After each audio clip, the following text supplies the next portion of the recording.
You know, anybody who knows Mike Conaton knows three things to be true about Mike. It's not possible to describe Mike Conaton in one word. First, he's a Marine. Semper Fi, that's 2 words. Dignity. Second, Mike's Irish. Be prepared to be charmed.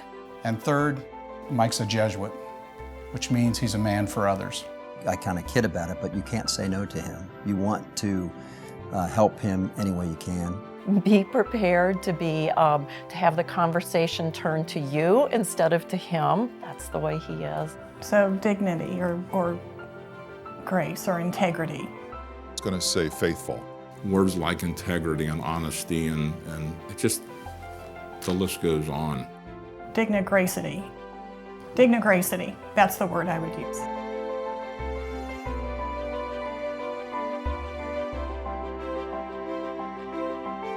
You know, at different times in my life, I would describe him in different ways. I could talk with Mike about anything. We could talk about the business, we could talk about whatever challenged us personally. Right now, he is an extraordinary mentor. Mike's an unusual combination of coach, teammate, and supporter.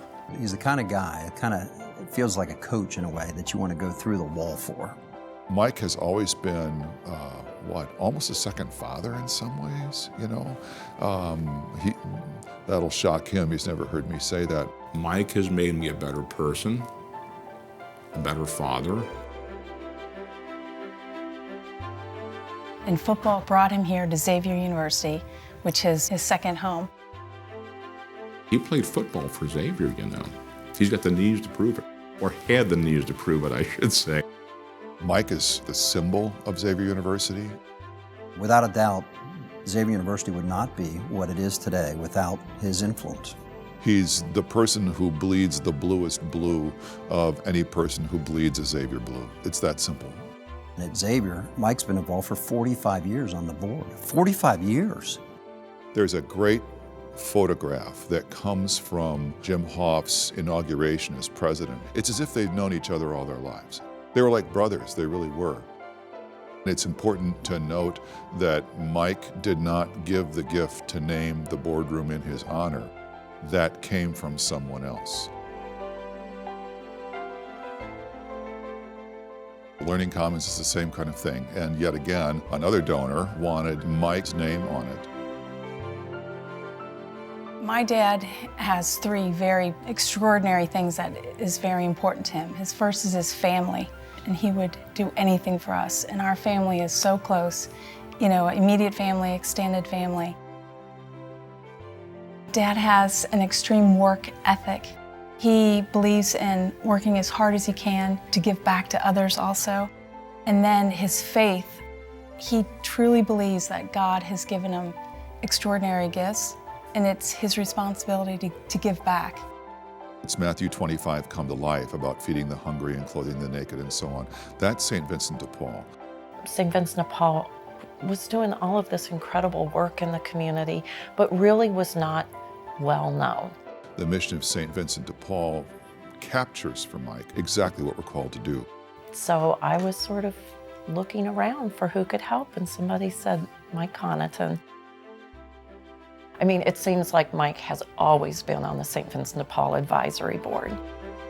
With Dad's modest upbringing and his faith, he believes he was given gifts, and he worked hard and nourished those gifts, and now he wants to give back.